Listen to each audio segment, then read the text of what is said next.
Marriage and couples therapists. Have you ever simply told the couple they were not right for each other? How often have you met a couple whose problems were unresolvable? I would note that in my training we are taught that it is unethical to continue couples therapy with a relationship where one partner is abusing the other. My sil and her former husband were in this situation. He was as abusive. Their therapist basically told her that he couldn't continue working with them because her husband was abusive and she should leave him. I give a lot of props to that therapist since this was in a highly conservative religious area where divorce is really frowned upon. And this was a specifically religious therapist. In my church body's seminary training we do quite a lot of counseling classes. We are a very conservative church who generally view divorce as a very last option. But in the case of abuse we say it is the correct option. My late husband and I went to marriage therapy for a while. During one of our 9 AM sessions the therapist pulled me aside and told me he could smell alcohol on my husband. I myself couldn't smell it but I wasn't surprised as he was an alcoholic. Anyway, I told my husband when we got home the therapist smelled him and of course my husband got mad at me. Then he refused to go back. The next session I went alone and after the full hour the therapist told me to get a lawyer and leave him. I didn't and had 2 more miserable years before he died from all the damage alcohol did to his heart over the years. On the bright side, his dying was probably cheaper than divorce. My uncle was a religious leader and a couple went to him for counseling. He said that was the only couple where he advised the wife to divorce her husband. Her husband was addicted to Star Trek. He worked part-time so he could watch old episode reruns and had a whole room dedicated to Star Trek. Toys, DVDs, posters, etc. He checked out of his marriage. Sex life was non-existent. He had no interest in being a father to his kids and was basically a troll in the basement. He had no intention of changing and didn't want to give up any Star Trek time. Wife took the advice, got a divorce, lost a bunch of weight, looks better and feels better. She told my uncle months later that she feels happier than she has in years. At least someone got to live long and prosper.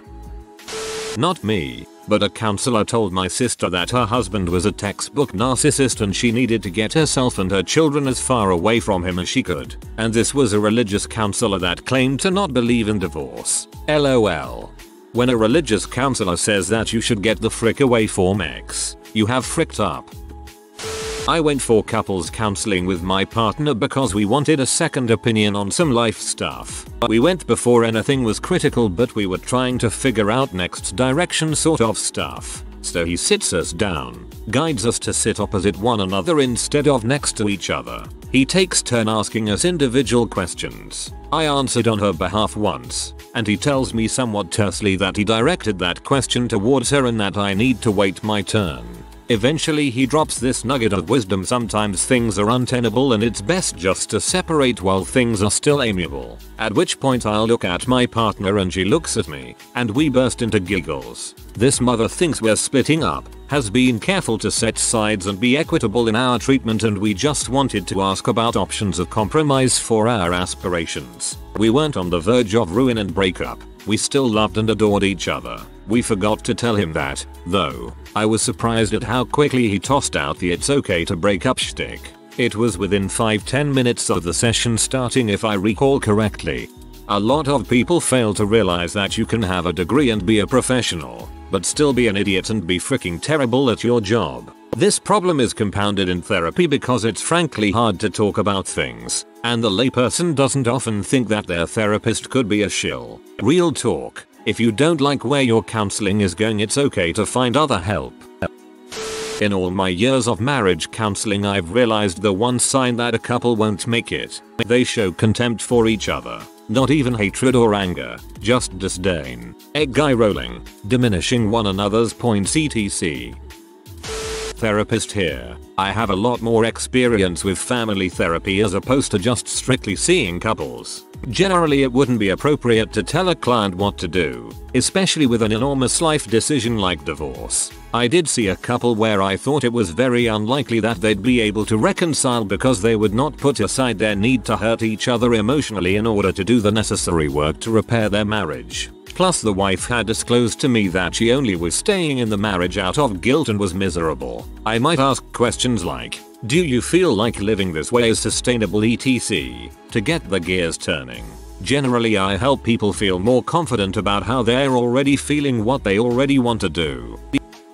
Not a marriage counselor, but my dad tried to get my mom to go to couples therapy before their divorce. Apparently 3 sessions in, the therapist turned to my mom and asked if she actually intended on listening or if she just hoped counseling would prove that my dad was the problem, and she just got up and walked out. Counselor told my dad therapy would only work if both parties put in an effort, and it was clear this was gonna be one-sided. Dad filed for divorce a week later, is much happier now. Mom's still a miserable C.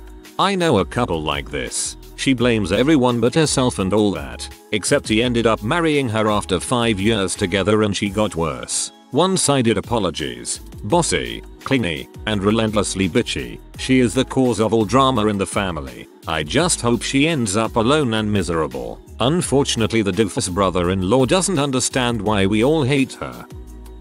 I've been a licensed marriage and family therapist for 15 years. I've worked with couples who have improved their relationships and others who have divorced. I would never come out and say I don't think they're going to make it, but work with them to realize their own needs and wants. Generally though, my intuition is pretty good on how a relationship will turn out. There isn't a formula or certain set of circumstances that led to a certain outcome. Generally issues arise as we move the different life phases. Finally, a professional. My mother told me about when her and my father went to marriage therapy. This conclusion ultimately occurred when my father referred to me and my many half-brothers and sisters as those kids that kid. This happened over many sessions, and add in other charming qualities my father showed during the therapy as well. I can't recall how many, but my mother was eventually pulled aside and told to divorce this man and go live a happy life with your son, without him ever being around. Well, 28 years later, I was 4 when all this happened. The therapist was right. My mother was the best parent I could ever have asked for. My adopted sister, 2 years younger than me, and I had the best childhood you could ask for. My sister would ask, "Where is daddy?" My mother's reply to her was, "God gave me enough love and care for you and I'm 16 and knocked up." My mother never bashed my father nor said a bad word about him until my sister and I were in our late teens. To this day my mother still appreciates the therapist who helped her realize she needed to leave. My now ex-wife and I went to counseling. After 3 sessions, the only thing it did was convince me I needed to leave her. Let me preface by saying my ex's father was a piece of crap. He was a Lutheran minister that cheated on his wife so many times he lost his job and his wife left him. So he became a therapist. As a couples therapist, he saw his job as walking one person through the hoops that the other had already checked out of the relationship. Then the weaker of the splitting couple became a regular. His patients became his minions after that. He'd keep them coming back week after week and they would do errands for him.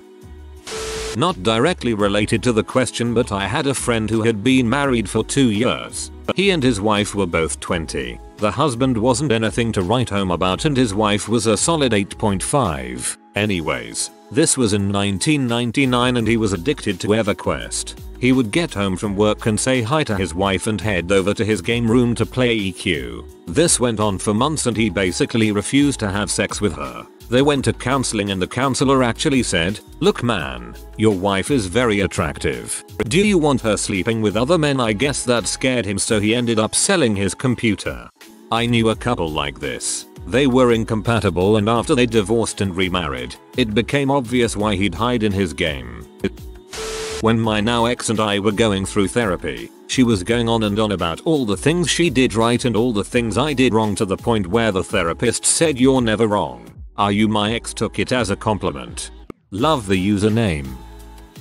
Yes, in my experience, a woman desperately wanted to remain with her husband. Their marriage had gone south and she set up weeks of sessions. She refused to leave him and told me she would always be a patient and forgiving wife. Her husband was disrespectful to her in therapy, trying to convince me she was a terrible and inadequate wife. Cursing, spitting, the whole lot. There was no excuse or reason to justify to the things he would say about her. Meanwhile, she'd be in session nearly doubled over in tears. Her husband later was speculated a narcissist, but refused any psychological assessments. She put up with years of abuse, and even got stood up expecting her husband to show up to sessions on multiple occasions. I couldn't work with him. It was clear he had no desire to change. This makes therapy extremely difficult. I told them I could not see them as a couple any longer. I advised the wife to divorce, as I was aware of the abuse, and suggested to them the relationship was toxic. I knew I was biased towards his wife, and had developed negative feelings toward him. Therefore, unethical therapy. The guy was in butthole. I couldn't even bring myself to pretend to be neutral in any fashion and cut him off as soon as possible. I continued seeing her individually for a while, but she relocated. Hope she's doing great. Years ago, when I was engaged to my first husband, and we had just moved in together, we were having a lot of problems, so I suggested we go to a therapist to get on track before getting married. The therapist suggested to me that maybe I wasn't in the right relationship and shouldn't get married. I, of course, didn't listen, and insisted that I loved him regardless of his faults, and at the time, borderline abusive behavior. So the therapist then said, well, then you are going to need to lower your expectations, because he isn't going to change. I married him, and flash forward 5 years, when we have a 4-year-old, and my husband hits me in front of him. He has hit me before, just not in front of our kid. He has also destroyed me financially, and isolated me from most of my friends and family. He is also having multiple affairs, but wants to stay married because he is unemployed and wants me to support him. I ended up having to get a restraining order. He responded by slashing my tires multiple times. He'd slash them, I'd get them fixed. He'd slash them again, breaking into my garage and denting my car and breaking my windshield, breaking into my house and cutting router wires, stealing our son's dog, and turning off the breakers so when we came home late there would be no lights. His reign of terror lasted for 2 months, all the while he was fighting me in court for joint custody of our son. The police finally caught him red-handed at 2 AM in front of my mom's house, drunk and with a weapon. He went away to prison for 18 months. I got a 10-year criminal restraining order, and even 6 years since he hasn't been able to get any custody or visitation with our son. Thank God. But none of it would have happened had I just listened to that therapist. When my parents went to counseling, the therapist said, in my whole career I've never seen two people who push each other's buttons more than you two. They are still married, but the relationship is pretty toxic if you ask me. I don't know how they ended up together because they really are extremely incompatible.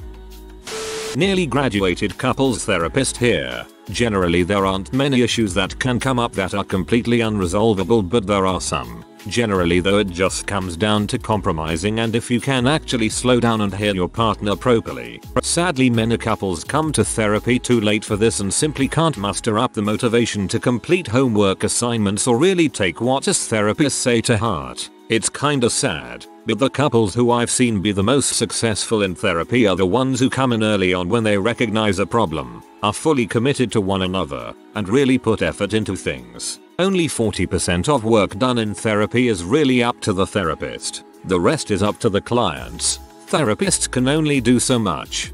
I see this over and over and over again. Couples go to therapy much too late. It's only when the marriage is seriously broken down that they go. People really don't understand the purpose of therapy is like going to the doctor. Prevention is better than treatment. Obligatory, not a therapist, but a part of the couple. After our second session, she suggested we separate. We didn't make it to the third as I had to call her and let her know that the ex was in hospital from a suicide attempt, which he later admitted was a drunken manipulative attempt to make me stay. His theory was that I would go out, see him laying there bleeding, and everything would go back to happy families. Except I didn't find him until 7 hours later when he had knocked on death's door. Except I didn't find him until 7 hours later when he had knocked on death's door. I can't imagine I'd be in a rush to alert the authorities in a situation like that. I do not tell them outright that they're not right for each other. That's not my job, and who am I to know this? My job is to help each of them realize what they want for themselves in the relationship. I guide them to finding the answers themselves, and I think that's what separates professional therapy from your friend or family. I'm a SID student and therapist, not an MFT counselor, but I've done, and will continue doing, some couples work and heard many licensed supervisors' stories. The answer to this, and basically every psychology question ever, is it depends. Every single clinical picture is unique. I make generalizations in this post that don't hold up in all contexts. Are they both determined to stay together even if I don't understand why? It's not my place to decide what they should want in life, even if I think they're a crap match. I'm okay making observations. It seems like you don't have a lot in common, but if they want to stay married, it's my job to guide them toward making it work. You want to be careful to not take sides with one person and to remain a neutral party. However, some couples come in and it's clear that one, or both, needs individual therapy. You can make referrals as it is tricky to take a couple on while also seeing an individual. As far as unsolvable problems, I guess that depends on the issue at hand. If you have a personality disorder, that will never go away completely. If you married a guy who collects frog figurines and it drives you insane, well, IDK what to say aside from you knew that when you married him. Any major mental illnesses are likely something you'll have to live with, and you can take it or leave it. DV gets even trickier, especially with children in the house. In my state, it's abuse to expose kids to DV, so mandated reporting can prevent people from coming back. I don't do couples work when abuse is reported. You need individual therapy and can come back when you've learned to be a non-pose partner. Until then, there's not a solid foundation I can work with. The concept of a broken home is a myth. You're not doing the children any favors by staying with someone you hate. You just keep them stuck in a house they can't leave with two adults constantly at each other's throats. The hells to the yes to that last one. I hated growing up with my parents always fighting. They are still married and still hate each other. It's so lame and pathetic. Former therapist. There is no such thing as being right for each other. Any two people can make a positive life together if they so choose. However, communication, understanding, and acceptance play huge roles in that. At times, it becomes pretty clear either one or both partners aren't willing to compromise or come together on certain issues. But to answer your question, I've never gone out and said it because a good therapist shouldn't. But I have said that things needs to be addressed and both need to take a more active role in their marriage relationship, otherwise it is bound to fail. Not a therapist, but went to a sort of pre-engagement sort of counseling with my ex-girlfriend. After meeting with us a few times, it was pretty much his summary that it would be in our best interests to take a break. We didn't for another year or so. We should have listened, honestly. Later on, did similar stuff as premarital with my now wife. This time the counselor was impressed with how much we matched up, but warned us to keep an eye on the areas of divergence. Good advice there too. Been good for us. Marriage therapist here. I specialize in affairs. Never. That's not what therapy is about. Relationship therapy is about clarity and about pushing aside defense mechanisms in order to access authentic, vulnerable, real selves and learning how to love and be loved. Any therapist who says problems are unresolvable is a therapist who is focusing in on the wrong goal. I have, however, looked at a couple and said perhaps I'm not the best therapist for you, as what I have to offer doesn't seem to be getting us anywhere. This, when we all feel stuck. Usually that is because someone is not being honest. My sil was told point blank her and her husband should get a divorce, but of course she ignored that and stopped going to therapy. People make their own personal hells. Not a counselor, but when my wife and I first married, because we had a child, we went to a counselor. Actually, it was two counselors. It was a college thing where it was free because they were training. Big mirror at the back, facing us. Anyways, 15 minutes into our first, and only, session and it's clear that there's really nothing to say. One counselor just kinda shrugs and is quiet. The other starts yelling at me that I'm not affectionate enough towards my infant kids in the room. LOL. She was from Africa. Not sure why I remember that. Apparently didn't handle failure well. She called and apologized afterwards, but wow. Anyways, probably happens more times than not. By the time you get to a counselor, I have a list of horrific therapy sessions myself that went south like this. Beyond these people being green under the ears, it is kind of relevant to remember therapists are just people and wow can they be liable for being wildly inappropriate or insanely wrong in how things are handled. All relationships are resolvable until one party decides they won't put in the effort. These people are fairly easy to spot, even at the beginning. Still, humans have a great capacity for change and surprises do occur. IDK. I feel like some people think they're also putting in the effort they need to, when realistically they're lacking. And compatibility is definitely a thing. And not everything is resolvable. Easy example, a couple can love each other and work their hardest for one another. But if one wants a child and one does not, well, there's no compromising on that. Not like you can have half a kid. My therapist told my first husband and I that we should divorce after the first session. There was nothing bad about our marriage other than I was bored and didn't feel like we were a good partnership.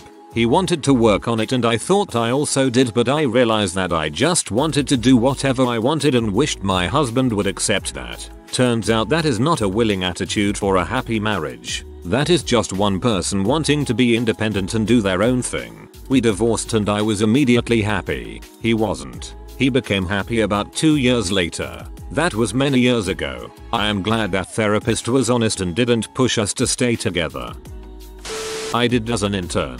They never came back. They didn't have any insurmountable issues. I just didn't know what I was doing and had no training in this area. So I suggested that maybe they split if they just keep bitching about each other. I still don't do couples or family therapy. Something tells me that this would go about as well as that good friend trying to warn you that the soon-to-be wife husband is a narcissist and to rethink it. Our therapist told us at the beginning of our sessions that she would tell us if she ever felt our marriage was unsustainable. Third or fourth session and she said she saw some heavy underlying problems and didn't know if we were repairable. She had met with us each separately as well as jointly. I didn't know what or why our major problems were. My wife and I decided to continue therapy. After a few months of sessions, when my wife finally told me, a complete surprise, that she had been unfaithful multiple times and currently had a boyfriend, I called our therapist for direction. The doctor told me she was dropping my wife as a client and would from then on be solely my therapist. Turns out Doc was spot on. She told me now I knew some of the things, that she'd tried to get my wife to tell me other things as well, but she couldn't divulge what had been discussed in private sessions. Doc said she had been trying to hint to me to GTFO earlier. Happened to me. I went to counseling with my ex-wife and after 3 sessions or so the counselor asked us what we would be willing to do in an attempt to reach a compromise. I answered truthfully that I would be interested in a continuation of the marriage but not at the expense of having to 100% give in every time to her demands. Then she was asked the same question and the answer basically was, paraphrased, I would be willing to accept the continuation if I would be willing to do as she asks of me. It was not the exact words, but the meaning was just the same. The counselor looked back at me, looked into my eyes and said, verbatim, you got your answer. I filed for divorce the next day, very much to her surprise, because we just were in counseling and that was going so well. Went to couples therapy when me and the fiancé hit a rough patch and broke up. We tried therapy to help us fix things but my ex didn't seem interested in working things out at the time. The therapist was focused on me a lot and didn't seem to want to work with her. Maybe she sensed the ex wasn't interested in working things out, or maybe she let things get personal. I don't know, but I didn't feel the therapist was really helping us as a couple. I knew what I needed to do personally, so I didn't really need a therapist to reiterate what I knew. Anyways, me and the ex were broken up for about a year when we started finding ourselves back in each other's lives. We got back together and eventually got married. All I'll say is marriage and life are hard. It's easy to be with someone when everything is going good in life and it's hard to be with someone when crap hits the fan. People change over the course of time and life events change people as well. My brother is a therapist who does a lot of marriage counseling. He likes working with couples who already have a good relationship but just want to work on some specific issues. He told me, if he could just say what he actually thought most couples should do, he would tell most of his married couples with major problems that they should get a divorce. Try to remember the good times in their relationship with sincere good feelings, and move on. There's really no fixing a relationship that's gone sour, and that's okay. Divorce shouldn't be taboo, and just because a relationship ends doesn't have to mean the whole thing was a waste. I don't think I've ever met anybody who is divorced and is upset that they got divorced. Generally the feelings of regret are that they didn't do it earlier. I can respect that, but for me it's like amputating a limb. Sometimes it's the best thing you can do, but getting to that point means things are really fricked up in the first place, and that's not a good thing. If you are new to the channel, you can subscribe. I publish new videos every day. Until then, check another video.